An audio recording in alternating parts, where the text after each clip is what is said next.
ஓம் சாந்தி. இன்று அறிவோமா ஆன்மீக பகுதியில் உங்கள் நேர்மறையின் கவசத்தை வலுப்படுத்துதல் என்ற தலைப்பை பற்றி பார்க்கலாம். நாம் அனைவரும் வாழ்க்கையில் பல கடினமான காலங்களை கடந்து வந்திருக்கிறோம். வாழ்க்கை நம் மீது வெவ்வேறு விதமான எதிர்மறை சூழ்நிலைகளின் அம்புகளை மீண்டும் மீண்டும் எய்திருக்கிறது. பல்வேறு விதமான எதிர்மறை சூழ்நிலைகளில் இருந்து நம்மை பாதுகாத்து கொள்வதற்கு நாம் அனைவரும் நேர்மறையின் கவசத்தை அணிந்திருக்கிறோம். சில நேரங்களில் இந்த கவசம் உறுதியாக இல்லாத காரணத்தினால் வாழ்க்கை என்கிற போர்க்களத்தில் எய்யப்படுகின்ற இந்த அம்புகள் நம்மை கடுமையாக தாக்கிவிடுகின்றன. அதன் விளைவாக நாம் உணர்வு ரீதியாக காயப்படுகிறோம். இந்த செய்தியில் நமது நேர்மறை கவசத்தை எவ்வாறு வலிமையாக்குவது என்பதை ஆராயலாம். பகுதி 1. எப்போதும் உங்கள் உள்ளுணர்வில் ஆன்மீக ஞானத்தின் ஒரு நேர்மறையான எண்ணத்தை நாள் முழுவதும் வைத்திருங்கள். வெறுமையான மனம் நமது நேர்மறையின் கவசத்தை பலவீனப்படுத்துகிறது.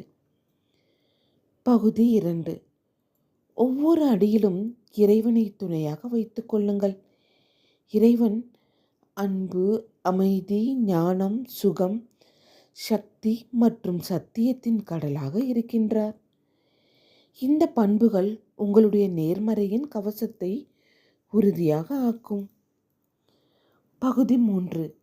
கடினமான சூழ்நிலைகளால் சவால் விடப்படும் போது முற்றுப்புள்ளியை பயன்படுத்துங்கள்.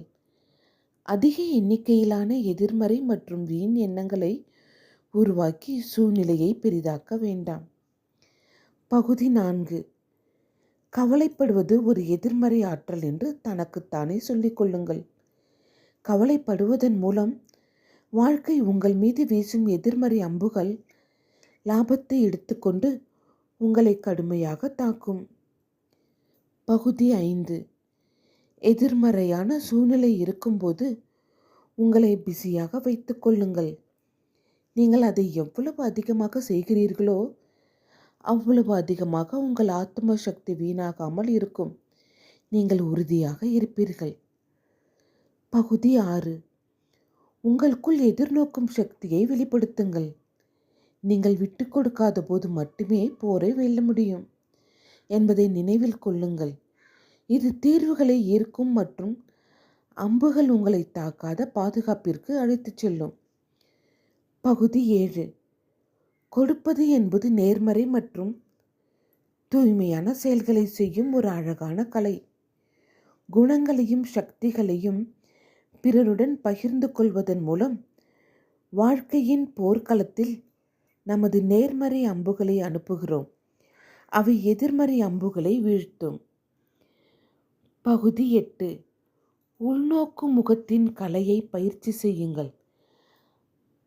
ஆமை அதன் ஓட்டிற்குள் செல்வது போல் உங்கள் ஐம்புலன்களில் இருந்து உங்களை விடுபட வைத்துக் கொள்ளுங்கள்.